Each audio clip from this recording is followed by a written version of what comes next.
All right, the Gospel according to Mark, chapter 5. We're going to begin at verse 21. Now when Jesus had crossed over again by boat to the other side, a great multitude gathered to him, and he was by the sea. And behold, one of the rulers of the synagogue came, Jairus by name, and saw him. He fell at his feet and begged him earnestly, saying, My little daughter lies at the point of death. Come and lay your hands on her, that she may be healed, and she will live. So Jesus went with him, and a great multitude followed him and thronged him. Now a certain woman had a flow of blood for 12 years, and had suffered many things from many physicians. She had spent all that she had, and was no better, but rather grew worse. When she heard about Jesus, she came behind him in the crowd and touched his garment. For she said, If only I may touch his clothes, I shall be made well. Immediately the fountain of her blood was dried up, and she felt in her body that she was healed of the affliction. And Jesus, immediately, knowing in himself that power had gone out of him, turned around in the crowd and said, Who touched my clothes? But his disciples said to him, You see the multitude thronging around you, and you say, Who touched me? And he looked around to see her who had done this thing. But the woman, fearing and trembling, knowing what had happened to her, came and fell down before him and told him the whole truth. And he said to her, Daughter, your faith has made you well. Go in peace and be healed of your affliction. While he was still speaking, some came from the ruler of the synagogue's house, who said, Your daughter is dead. Why trouble the teacher any further? As soon as Jesus heard the word that was spoken, he said to the ruler of the synagogue, Do not be afraid, only believe. And he permitted no one to follow him except Peter, James, and John, the brother of James. Then he came to the house of the ruler of the synagogue and saw a tumult and those who wept and wailed loudly.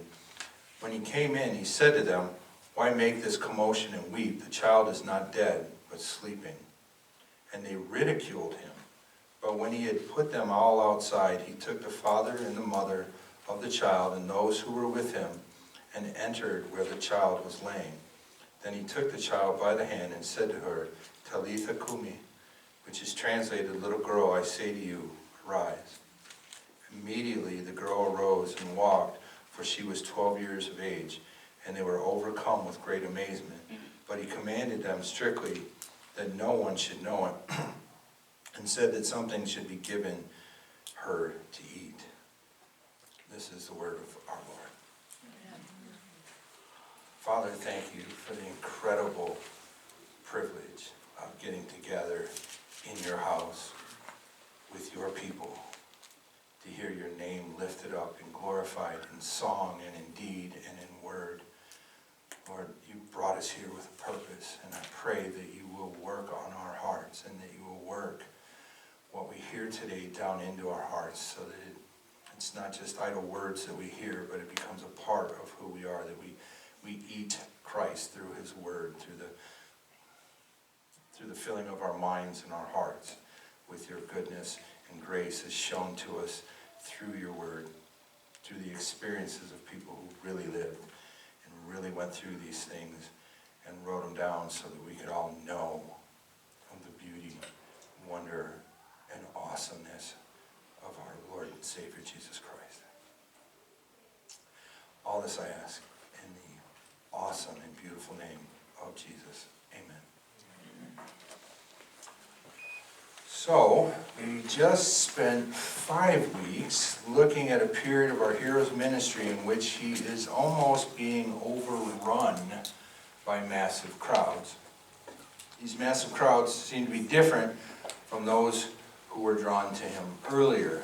The earlier crowd seemed to be made up of true seekers and the desperate, those who were truly seeking an encounter with what they thought was at least a prophet, a holy man sent to the children of Israel by God. Some even dared to believe that this man, this Jesus, might be the anointed one of God, who would throw off the shackles of the Romans and establish the nation of Israel to its former glory. I believe it is from these early crowds that Jesus draws his disciples. We know mostly of the 12, but Jesus' disciples are a much larger number than that, perhaps upwards of 100 or more, and are made up of both men and women.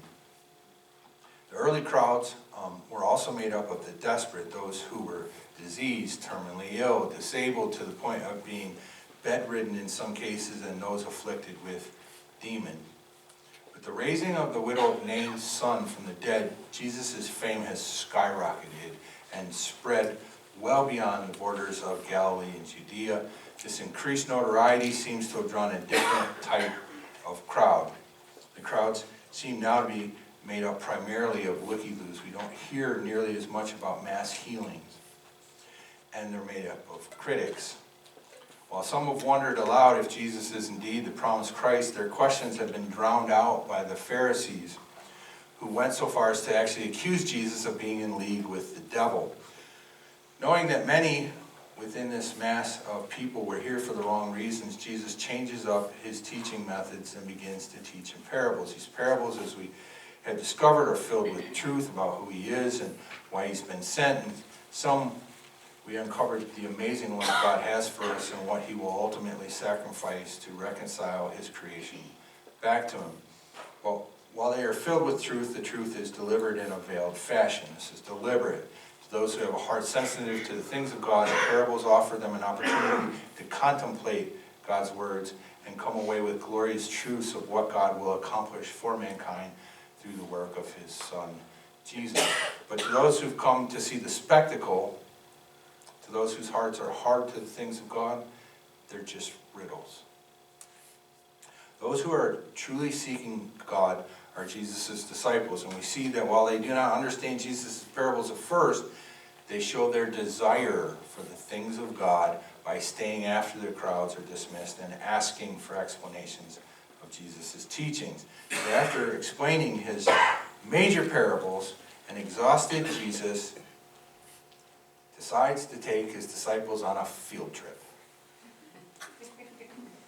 to see how his teachings actually play out in real life. Jesus and the disciples leave the lingering crowds in Capernaum behind and make a detour all the way across the Sea of Galilee to the region of Gadera.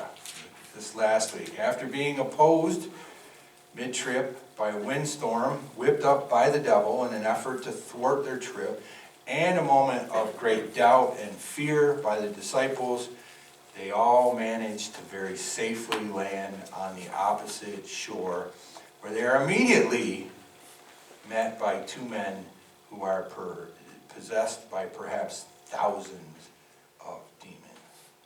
Jesus frees these men from their affliction by casting the demons out of them into a herd of swine feeding on a nearby hillside, which is where the demons had oddly requested to go. The pigs are so traumatized by the demons that they run over a cliff into the Sea of Galilee, where they drown. The pigs all committed suicide, and the Sea of Galilee is now filled with deviled ham.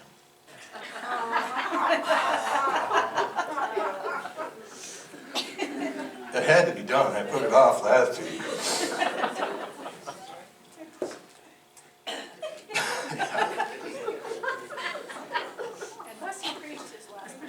Yeah, I was so excited, and then it was done.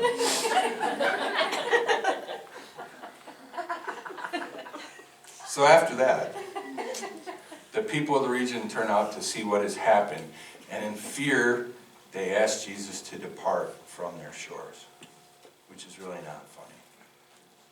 But not all is lost, because one of the men who had been possessed begs Jesus, "Let me come with you. Let me be your disciple." And Jesus tells him, "I can't. No. But what I would rather that you do, I would rather you go and proclaim to all your friends and family all that God has done for you." And he gladly does as Jesus asks and more. He proclaims the wonders of his deliverance to the entire Roman province of the Decapolis. In my eyes, that makes this Gentile man sent to a Gentile people by Christ himself, the first Christian missionary. Now the events we will dig into today immediately follow this event. These events are recorded in all three of the Synoptic Gospels. Matthew gives the most abbreviated account of these events in chapter 9, verses 18 through 26. And Luke gives a slightly longer account in chapter 8, verses 40 through 56. Today we see Jesus again doing, or as I like to see it, or call it, Jesus in full-on action hero mode. He's braving the thronging crowds to make his way to save one suffering child, and along the way, blessing another suffering woman with deliverance from a long-standing ailment. And as we've noticed in the past, the most vivid accounts of Jesus in full-on action hero mode come via Peter, as recorded in Mark's account. So that is the account we're going to delve into today. Are you with me? Yes. So we begin at verse 21, Gospel according to Mark, chapter 5. Now when Jesus had crossed over again by boat to the other side, a great multitude gathered to him, and he was by the sea. So Jesus returns to the exact same place and the exact same crowd that he had left the evening before. The text does not tell us the exact site, but most commentators agree that it is most likely Capernaum. Luke tells us in his account this, Luke chapter 8, verse 40. So it was when Jesus returned that the multitude welcomed him, for they were all waiting for him. So while Jesus had dismissed the crowds, if you remember back, dismissed them at the conclusion of his teaching, it seemed that they had not gone far. And they are still there and anxiously awaiting his return. And it's not a small gathering. It's a really large multitude. So Jesus went out in the evening to Gadera. Imagine running into those demon-possessed guys like while it's still dark. That was ugly. And now he's taking care of things over there. It took a while for the message to get around, people to come. Jesus, you gotta go. And so probably it's the next day, afternoon, early evening, and Jesus is back on the shore, and everybody is there. Verse 22. And behold, one of the rulers of the synagogue came, Jairus by name, and when he saw him, he fell at his feet. So Jesus, standing near the shore, he's just gotten off the boat, thronged by people. Oh, hey, you're back. And suddenly the crowd parts, and one man makes his way forward, and he falls at Jesus' feet. And this man is Jairus, the ruler of the synagogue. So he's not a priest or a Levite, and most likely not a member of one of the ultra-religious sects such as the Pharisees or the Sadducees, because the gospel writers would have noted that. They always include if it was a Pharisee or a Sadducee. The rulers of the synagogue are generally laymen who would arrange and set up for the services in the local synagogue, get all the scrolls out, make sure the chairs are all set up, that kind of thing.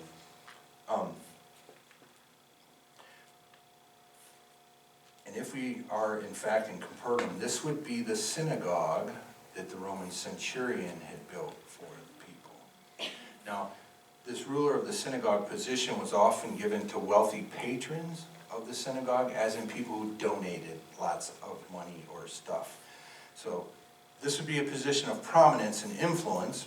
This man would be well known. This is most likely why all three of the gospel writers are aware of and record his name. He's that well known.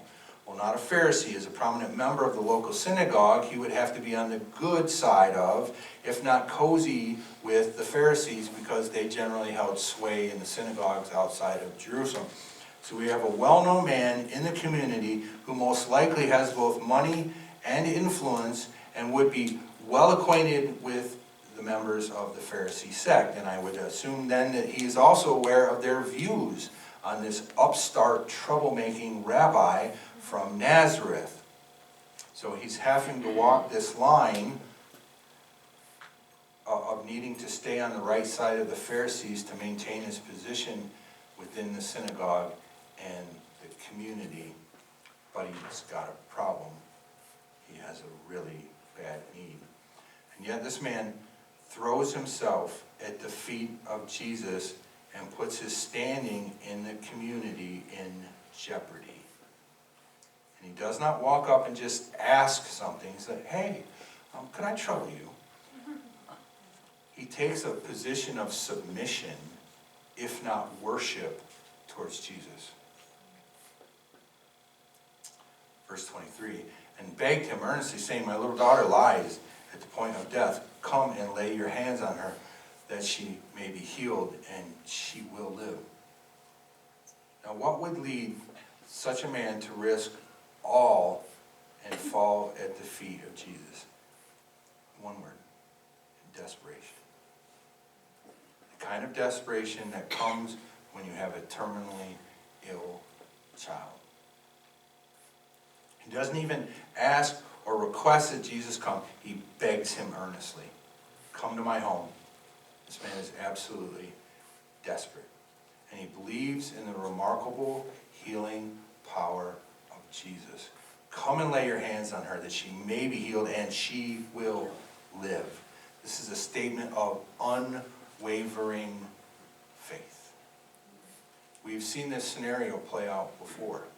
We saw it in John 4, 46 through 54. A nobleman from Capernaum comes to Jesus in Cana of Galilee. He has a terminally ill son, and he too begs Jesus, come heal him. Jesus tells the nobleman to go his way because he has healed his son from where he stood, 15 miles away.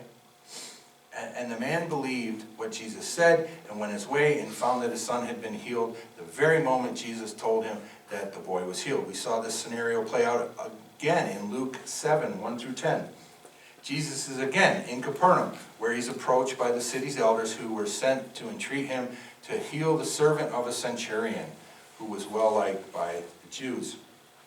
Jesus agrees to do as they ask and sets off to the centurion's home to heal the servant.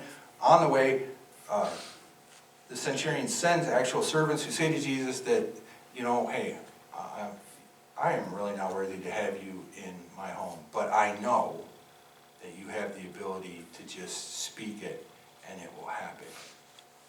Jesus is awestruck by the man's faith, publicly lauds him in front of all the Jews for having such faith, and then Jesus heals his servant from where he stood. And we're told it's while still a ways off. So Jesus has twice healed people with his command from a distance who were too ill to be brought to him by the loved ones who had come to him in faith. Jesus is backed up to the Sea of Galilee with a wall of people in front of him. So why would Jesus push through?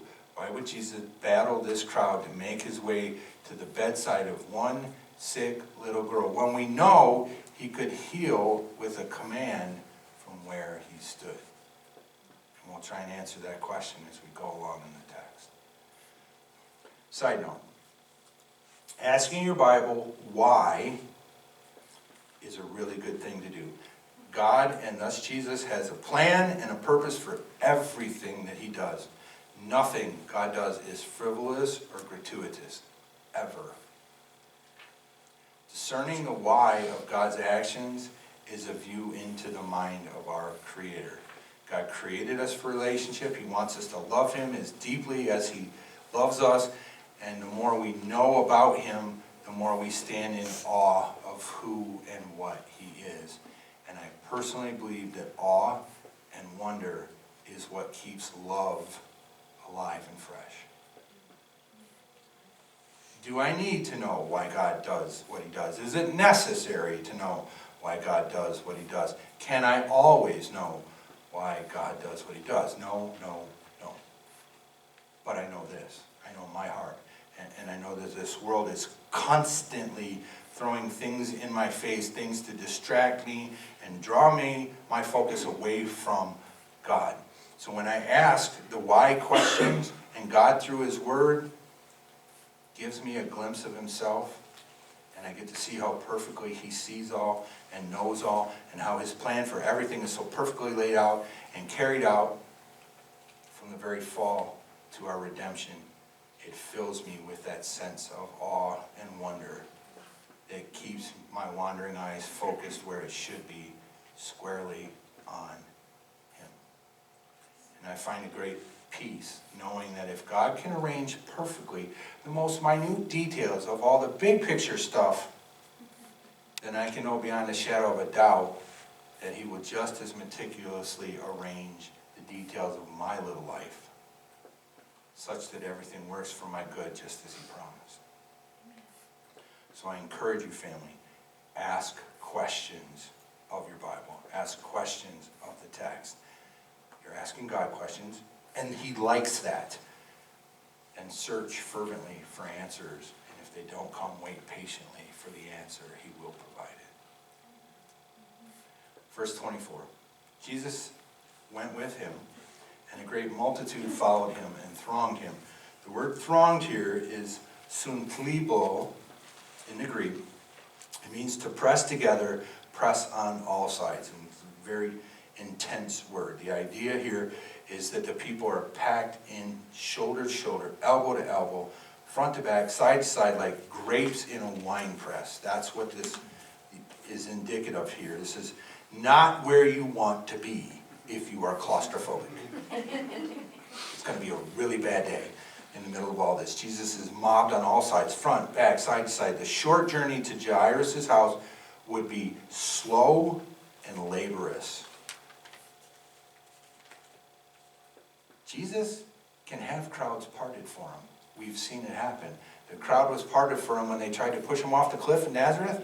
If he wanted to get through, it could be made to happen. So this journey, like this, has to be deliberate. Verse 25. Now a certain woman had a flow of blood for 12 years. Now the majority of scholars and commentators all agree that this woman's malady was most likely an issue with her lady parts. And that's the kindest way I could think of to say it. It was as if this woman had been menstruating constantly for 12 years. And I know this is not the kind of thing we usually talk about in church on Sunday. But it's significant in understanding how and why this woman behaves the way she does, and shows more fully how merciful and loving Jesus' actions towards her are. Now the exact cause of this is not given in the text, but it could indicate, from what we know today, she had endometriosis or cancer. Both would be increasingly painful as the years wore on, and then later life-threatening. Verse 26. And had suffered many things from many physicians. Anybody relate to that? Suffered from physicians? They call it practicing for a reason.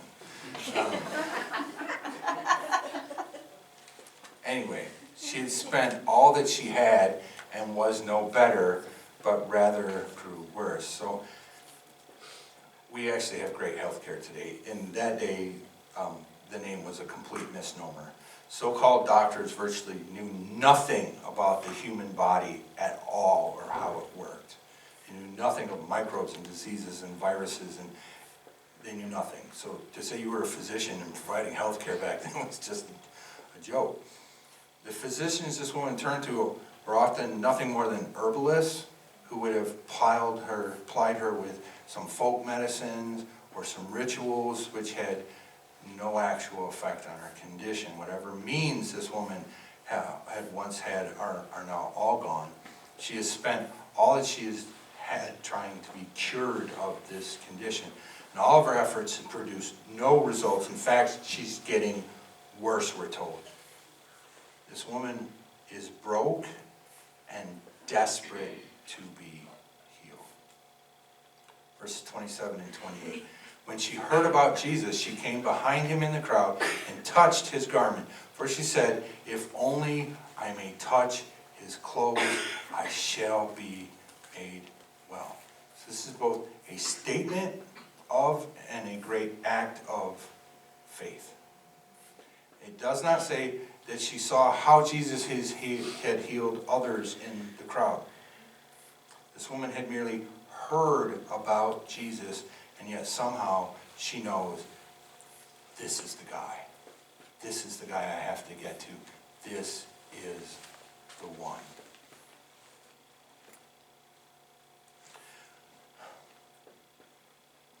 faith in the power of Jesus was way beyond what most had at this point, even the disciples.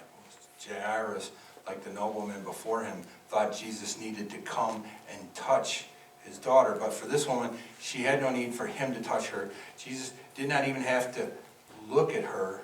She simply needed to touch him. And not even his hand or his face. She totally and completely believes that Jesus is so powerful that all she needs to do is touch a piece of his garment. And she knows, I shall be made well. This is faith on the level of the Roman centurion, who said to Jesus, just say the word and I know it's done.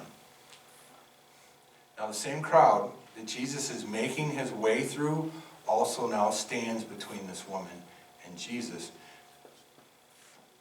She doesn't simply believe at this point. She believes to the point of taking action in accordance to that faith. Getting to Jesus for this sick woman, though, is a serious effort and commitment.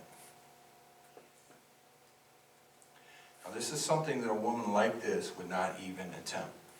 Just leave out for a minute that she's ill and probably in pain. We'll talk more about that in a minute. There's reasons why, deep reasons why this woman shouldn't even be here.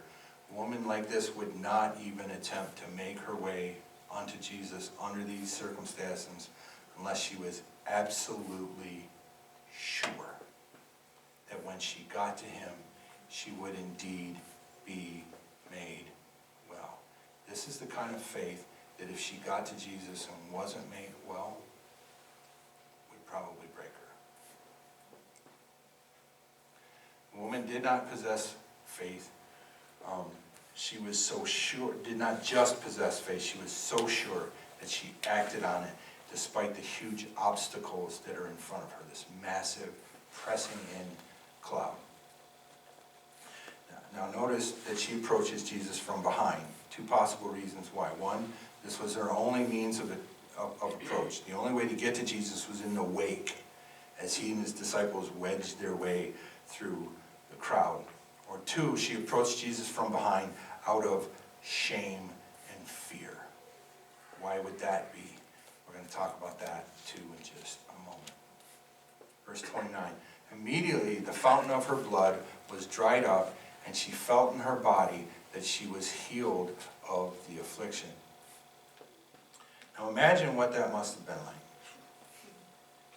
What sensations pulsed through this woman's body such that she felt the disease or injury to her body just leave? And here's at least one reason why Jesus went to Jairus' house rather than heal the girl from where he stood on the shore. God knew that there was a woman of great faith waiting along the way to Jairus' home, waiting desperately for the moment where she could reach out and touch her Savior. So when Jairus approached Jesus on the shore, the Spirit of God told Jesus, go with the man. And being ever the obedient servant, Jesus went. I firmly believe that had Jesus not made the trek to Jairus' house, this woman would never have been able to make her way through the thronging crowd to him. Now this woman thought she was making her way to Jesus, but in reality, she's only able to approach her Savior because God sent him to her. And so it is with all of us. All our efforts to approach God would result in absolutely nothing had not God come to us. Asking the why in this case shows us vividly the heart of God. He knows that even our best efforts to get to him, even efforts birthed out of great faith, are not enough to get us to a place of healing. So in his grace, he has bridged the gap and come to us in the person of Jesus Christ. Every other religion in the world is an effort to reach up to God. Jesus Christ, true religion, is God reaching down to us. Verse 30. And Jesus, immediately knowing in himself that power had gone out of him, turned around in the crowd and said, who touched my clothes? And I personally cannot even fathom the implications of this. Imagine that you are living in such perfect harmony with the Spirit of God that you can sense the movement of that Spirit through your being and know the exact point on your body. It was the path through which it passed from you to someone else. Wow. At this point, Jesus knows exactly who touched him, why, and what exactly that touch of faith has accomplished. Jesus is not asking this question because he needs to know. This question is being asked to draw this woman out of the crowd so that she'll reveal herself, so that Jesus can move her faith also to a confession from her lips. So all of us get to see her story. And so that her great faith can be held up as an example to all of us. Verse 31. But his disciples said to him, you see the multitude thronging around you, right? And you say, who touched me? Now, Luke 8:45 tells us that all around Jesus denied having touched him. Now, when I first read this, I'm like, this is totally a Peter moment. You can almost hear Peter uncomfortable and perhaps upset in the deadness of the moment going, seriously, Jesus, do you see this crowd? Do you want to know who touched you? I'll tell you who touched you. Everybody touched you. We're like fish in a net here. Can we please go now? No one is going to speak up because no one even knows what you're talking about. I think you're starting to freak some people out. And personally, my claustrophobia is flaring. And by the way, you do remember there's a sick little girl involved. Let's go, let's go, let's go, let's go. It just sounds like a Peter moment, doesn't it? And sure enough, Luke tells us in Luke 8:45 that it indeed was Peter who piped up. I'll bet he even starts to walk away as if Jesus is going to follow him. And what I would expect is to read next that Jesus pulled back his sleeve and smacks Peter in the back of the head and tells him, zip it. But he doesn't, because even with impatient disciples, God is patient and loving and kind. Verse 32, and he looked around to see her who had done this thing. So Jesus at this point knows exactly who touched him, and despite the disciples urging to forget about it and move on, he waits patiently for the woman to come forth. Verse 33, but the woman, fearing and trembling, knowing what had happened to her, came and fell down before him and told him the whole truth. We're going to plug in Luke's account here too. Now when the woman saw, Luke 8:47, now when the woman saw that she was not hidden, she came trembling and falling down before him. She declared to him in the presence of all the people the reason she had touched him and how she was healed immediately. Now why would this woman be afraid to the point of trembling at being found out? What had she done? Is it somehow a crime to touch Jesus? Absolutely not. So why is this woman so afraid?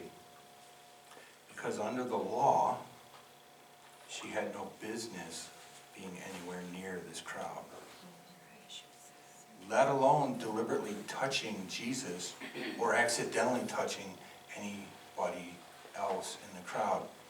Here's where understanding the unseemly details we talked about earlier of the woman's condition matters, because it means this portion of the law applies to her. Leviticus 15, 19 through 27. If a woman has a discharge, and the discharge from her body is blood, she shall be set apart 7 days, and whoever touches her shall be unclean until evening.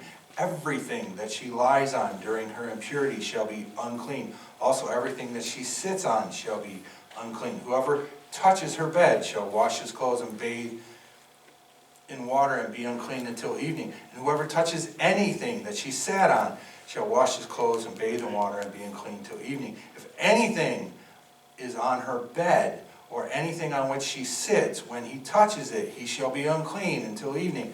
If any man lies with her so that her impurity is on him, he shall be unclean for 7 days, and every bed on which he lies shall be unclean. If a woman has a discharge of blood for many days, other than the time of her customary impurity, or if it runs beyond her usual time of impurity, all the days of her unclean discharge she shall be as the days of her customary impurity. She shall be unclean. Every bed in which she lies, all the days of her discharge, shall be to her as the bed of her impurity, and whatever she sits on shall be unclean, and the uncleanness of her impurity. Whoever touches those things shall be unclean. He shall wash his clothes and bathe in water and be unclean until evening.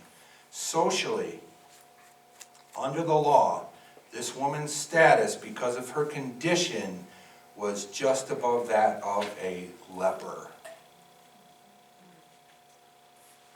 The only thing she doesn't have to do is walk everywhere with her mouth covered up going, unclean, unclean, unclean. That's the only difference in how she's treated over a leper. Now, let me just state, this is not God stigmatizing women because of their natural bodily function. The commandment is based in knowledge of the natural world way beyond what the people of the day knew. God knows that blood carries pathogens, bacteria, viruses, diseases. And if the blood, even if the blood doesn't come out with those things, it attracts those things once it's out. The commandment is very practical in that it stops the spread of bloodborne diseases. In a day when medicine was more voodoo than science, and personal hygiene is a bit poor due to the lack of clean running water, this was a very good practical direction for people to follow.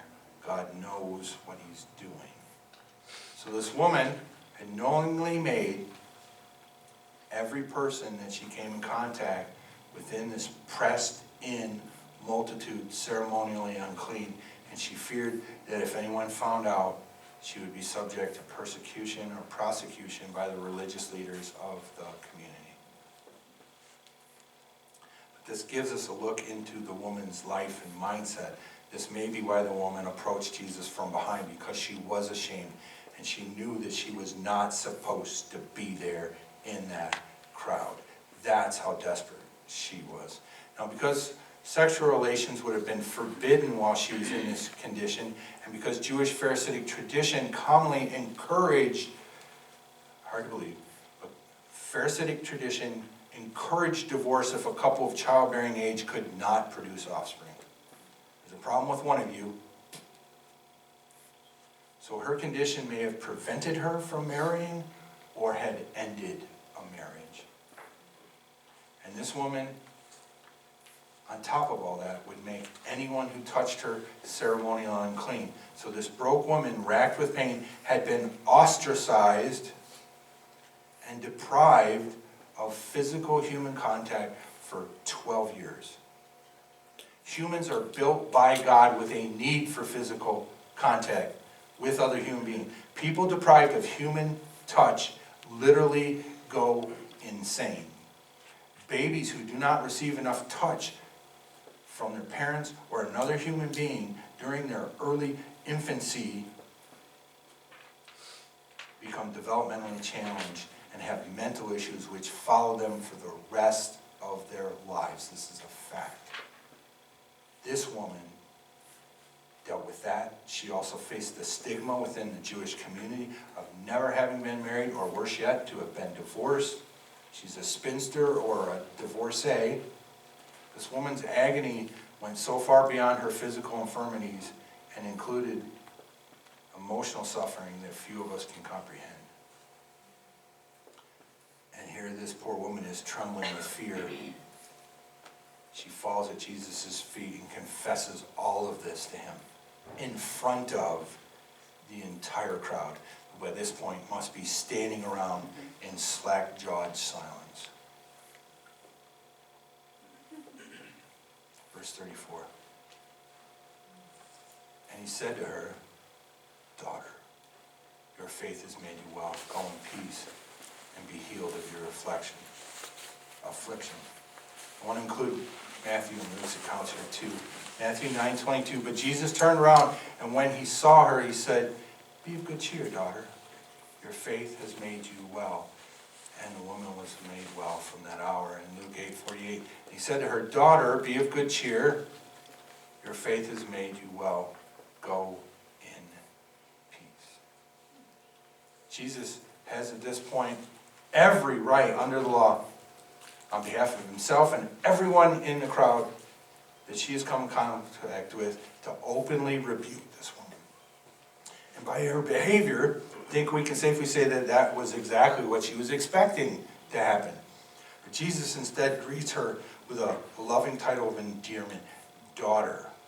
And I would wager that this woman has been called many things over the past 12 years. And I highly doubt any of them was daughter. Now that alone should have been enough to set her mind at ease. But Jesus continues, be of good cheer. That frightened look on your face, honey, wipe it away. Smile. Now this next phrase actually is quite interesting. Your faith has made you well. This is the exact same Greek phrase in all three accounts. Exact same words used. And I need to break this down for you because I want you to see this. The first word, your faith, faith is pistis in the original Greek.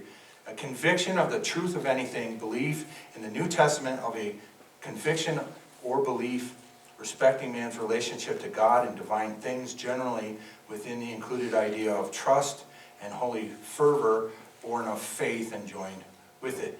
A, relating to God, the conviction that God exists and is the creator and ruler of all things, the provider and bestower of eternal salvation through Christ. B, relating to Christ, a strong and welcome conviction or belief that Jesus is the Christ, through whom we obtain eternal salvation in the kingdom of God. See the religious beliefs of Christians. Faith here is specifically referring to her belief in God and in Jesus. The second part of that, has made, is the Greek word sozo. It means to save, to keep safe and sound, to rescue from danger or destruction. But there's two senses of that saving. There is a physical saving and a spiritual saving. So which sense does he mean here? And obviously we're all thinking it's the physical, right? She's just been healed from a disease. But don't think that too fast, because Jesus actually uses the word twice. The Greek word here rendered as well is also the Greek word sozo. So the actual phrase that in Greek that Jesus utters is su pestis sozo si sozo. Your faith has saved you and saved you. They translated it, your faith has made you well. It's actually, your faith has saved you and saved you. The Greek word, made well or saved, is used twice. So in which sense does Jesus mean it? Both. What Jesus is saying here is your belief in God and me has saved you spiritually and saved you physically. Which should remind us of the paralytic who was lowered through the roof by 4 friends. First thing Jesus pronounces over him is that his sins are forgiven. And then he heals the man physically. Faith in Jesus saves completely. It always saves us spiritually first, and then it saves us physically. If not in this life, then without a doubt you will be made whole in the next. And now, with physical and spiritual salvation in hand, she can go in peace. How can she not go in peace? Peace with God and with man. And peace with God and man were both vitally important here. Had Jesus not pronounced this woman clean and forgiven her from the penalty of the law, these people might have drug her off and stoned her for the offense of having polluted massively an entire crowd of people that was within the realm of what they could have done to her. This woman deserved condemnation under the law, but she instead receives grace upon grace. She leaves whole physically and spiritually, because that is what our God does through faith in his Son. Verse 35, while he was still speaking, some came from the ruler of the synagogue's house who said, your daughter is dead. Why why trouble the teacher any further?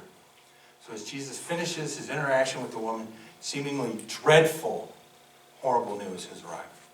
The child that Jesus was on his way to heal has died. And those who bring the news obviously don't know who this teacher is. They obviously thought that if she was sick, cool, bring him, he'll be able to hear her. Now that she has succumbed to that, no use in bringing him any further. Or so they think. As soon, verse 36, as soon as Jesus heard the word that was spoken, he said to the ruler of the synagogue, don't be afraid, only believe. And Luke 8:50, but when Jesus heard it, he answered him, saying, don't be afraid, only believe, and she will be made well. Jesus hears the news that the messenger has brought. Jairus came to Jesus with this rock-solid belief that Jesus could save his little girl. Jesus knows what this news could do to the man's faith, so he quickly works to counter the dreadful news. Don't be afraid, only believe. She will be made well. And the word for believe here is pistuo, which is the verb form of pestis, the word Jesus just used for the woman's belief in God and himself. The same word for believe is used in both accounts. And this is used as an active imperative, a command to keep believing in God and keep believing in Jesus as the sent one of God. Jesus is commanding this man to continue believing.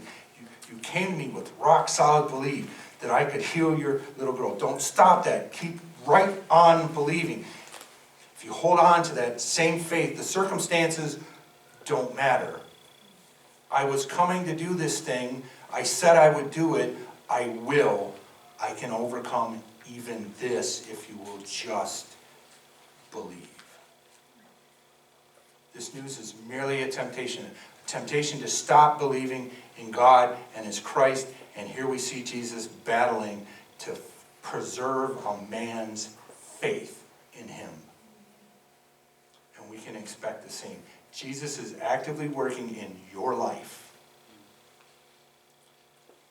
When you are at your weakest and faced with temptation to doubt and lose heart, Jesus is always right there, whispering in your ear, comforting you, commanding us, just continue to believe and all will be made well. And that is kind of a hard message to hear this week, isn't it? Because many of us prayed fervently for some time for our beloved Joan to be made well again. And despite that, she is no longer with us. So there may be some of you sitting out there and saying, God didn't answer our prayer. And let me redirect your thinking concerning that. To be able to say that God didn't answer our prayers here is this, you have to assume that death is somehow the end of things for us. That death is a defeat, it's a beat or a loss. And family, for believers, that is simply faulty thinking. This life is not the end for us. Death is when actually true life in the presence of Jesus begins. Until Jesus calls us to meet him in the air, death is simply the final doorway we must walk through in faith to reach eternal life. Not counting himself, Jesus raised 3 people from the dead. Each of them later passed from this plane of existence by some other means. They all died again. Physical death is a reality for all of us until Jesus calls us to himself at the rapture. I'm asking you, family, to fear not. For believers, physical death ushers us into the presence of our Savior, and all is then truly well. I promise you that our prayers for Joan have been answered beyond our comprehension. Because right now, in the presence of Jesus, Joan is more well and whole than she ever was before. Even on her best day, when the whole world would say she was in her prime, she's better.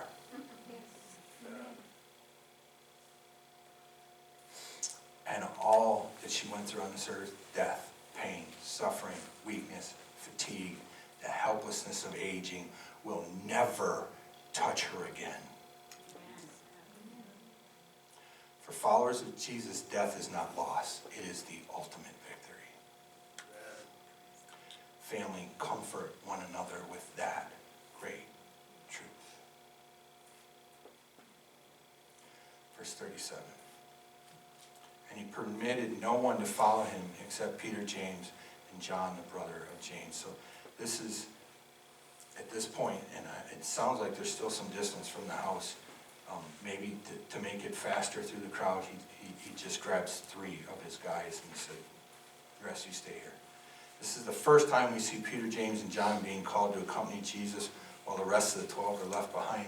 These men are being prepared to be leaders of the church upon Jesus' departure. So this is one of several recorded instances where these 3 will get to see things that others do not. Now remember, though, that to whom much is given, much is expected. Sounds awesome, but these men are being trained for something. We'll explore this further at a later date. Verse 38, then he came to the house of the ruler of the synagogue and saw a tumult and those who wept and wailed loudly. Matthew describes this scene this way in Matthew 9:23. When Jesus came into the ruler's house and he saw flute players and the noisy crowd wailing. And what this is these are professional mourners. This is a thing back in those days, and it's also something not germane to the point today, so we're going to move on. We'll talk about it more at a later time. Professional mourners. Yeah. There's not enough actual people crying around, so we'll hire some. Okay. Verse 39. When he came in, he said to them, why make this commotion and weep? This child is not dead, but sleeping. I wonder here if Jesus isn't just trying to run everybody out of the house, and we see later that he does. So I think that's what the point of this is to say something. But it also introduces a very interesting concept, and that's God's view on death. Now we see death as an end to our physical body. Now to God, that's not death. Our body is just this tent, this body we inhabit. When we die, it merely sleeps in the ground awaiting the resurrection. This can seem confusing, and some religions really make shipwreck of this passage and others like it. But we're made up of 3 parts in the likeness and image of our Creator. We are a soul. Think all of our mind, our will, and our emotions, what makes us who we are. And that soul expresses itself through a body. It has a spirit with it. 3 parts, soul, body, spirit. We're not a body with a soul thrown into it. We are a soul with a body attached to it.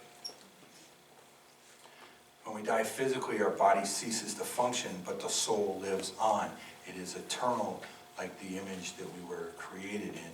That soul and spirit move to another form of existence after physical life ceases in our body, until the day of judgment, when body and soul will be reunited and ushered into eternity. The narrative of Lazarus and the rich man makes this clear, as does Paul's writings, and we also see it play out in Revelation as well. Now, this is the quick this is the dummies version for me of this, and I'll plunge deeper into it when we get to the narrative. We don't believe in soul sleep. The body sleeps. The soul is eternal at some place, away from God or with God. For now, Jesus says she only sleeps. He's seeing the girl's death through God's eyes as it pertains strictly to her physical body. Verse 40.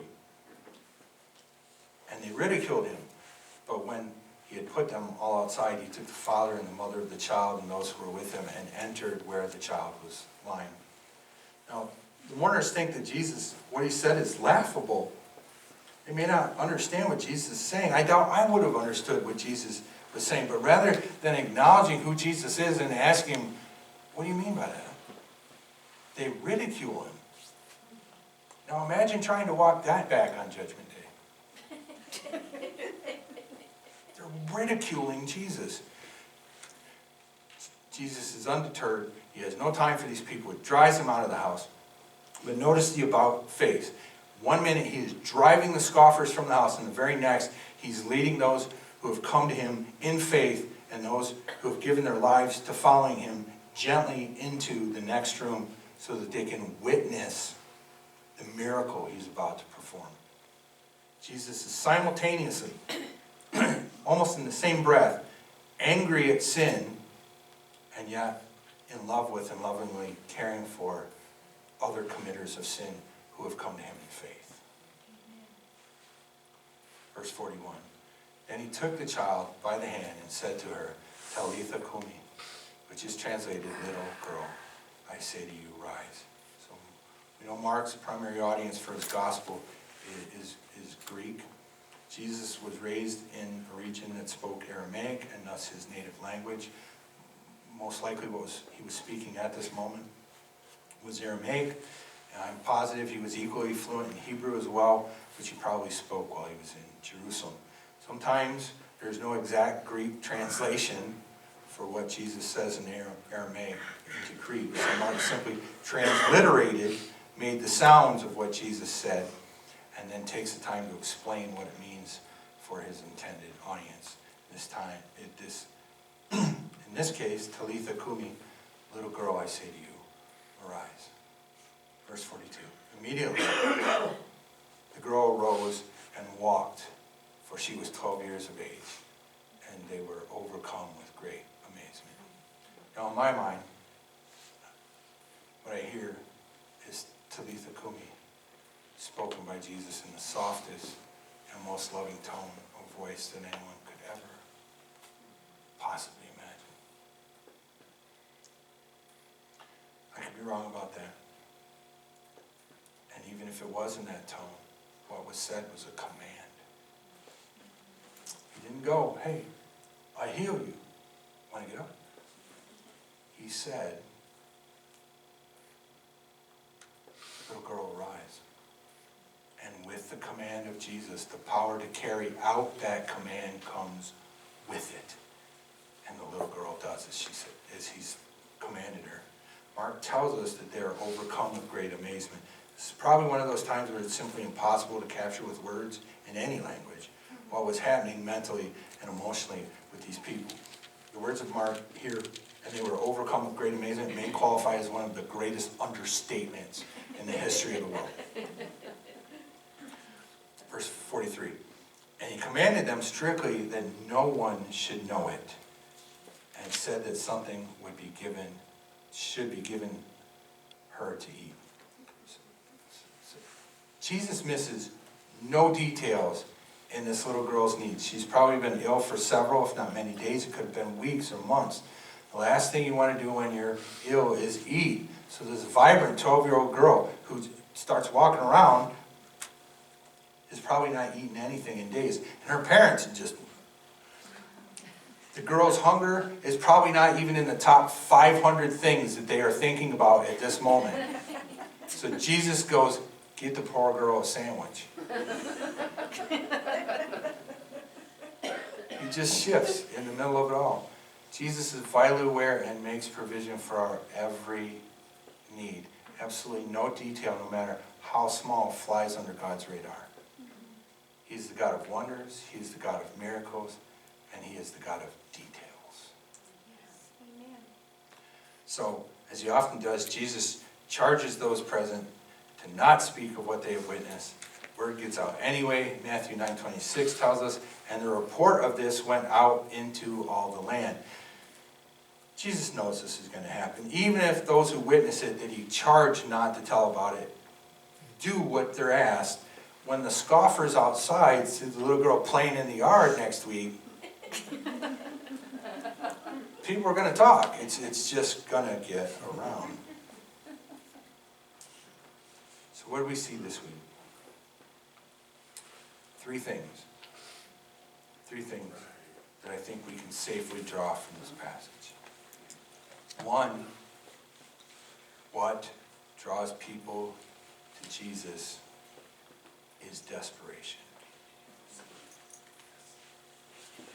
Which is why it's so hard for rich people to make it into the kingdom.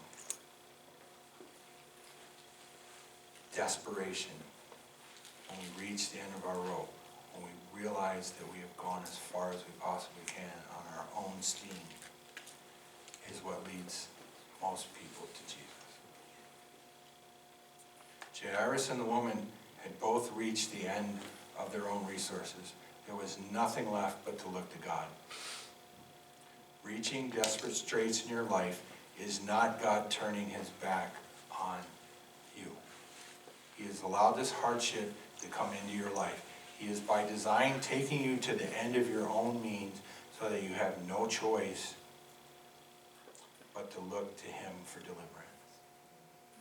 And when you by faith throw yourself at his feet, he will with joy address you as son or daughter and deliver you. And I think within that, it shows us how we should deal with those who are struggling. Those who do know Jesus and those who don't. Yes, we should absolutely minister to their physical needs in the name of Jesus. But we must do that while pointing them to the only one who can meet their greater need, the need for forgiveness of sin.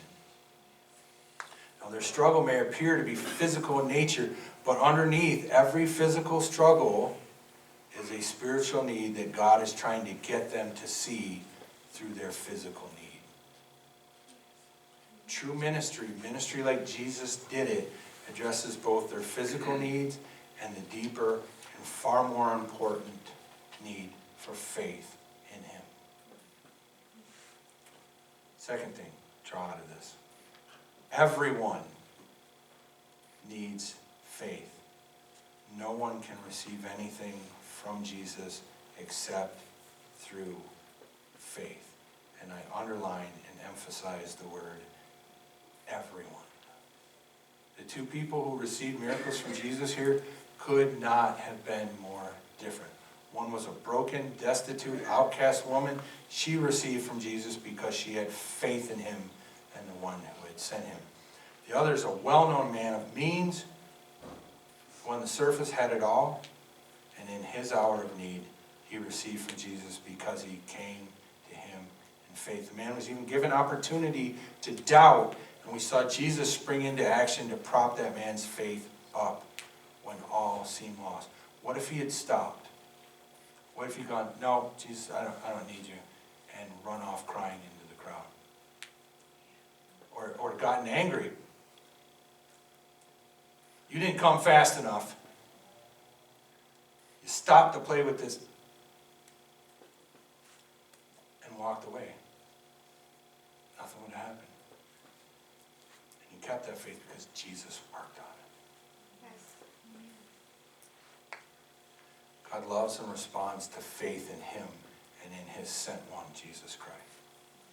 When we come to him in faith, even when faced with the worst possible scenario, Jesus is right there making sure that your faith can sustain you through even the worst of news. It does not matter who you are, what you do for a living, your social status, your physical abilities, lack thereof, your bank account, or the house that you live in. None of that means anything to Jesus. The only path to his heart is faith. Everyone needs faith. Which I was thinking what might make, the got milk. Got faith. It's hell without it.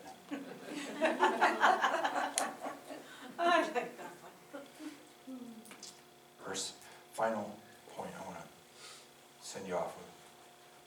God is not afraid of your uncleanness.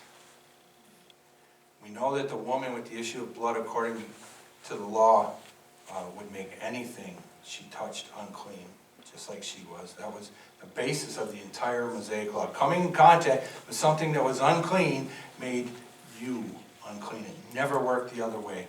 The little girl's body, was dead when Jesus entered the room. Just being in the same room with a dead body made you unclean for even longer than having had contact with the bleeding woman. And yet something miraculous happened here. The clean made the unclean clean. The exact opposite of what the law did. The law could make no one clean before God.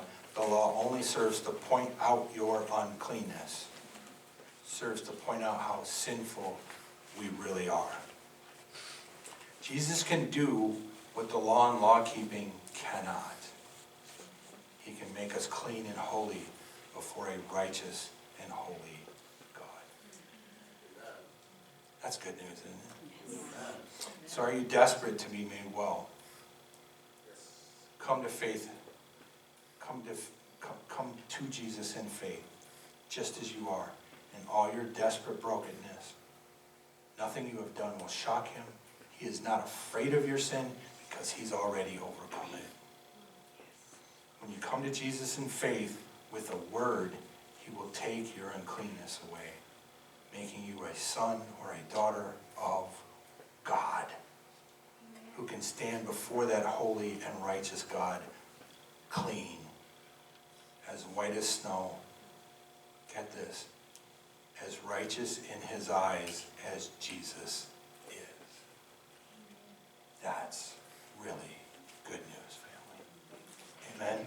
Amen. Father, you're incredible. Week after week, we see just how amazing you are. You could have sent the same message that you sent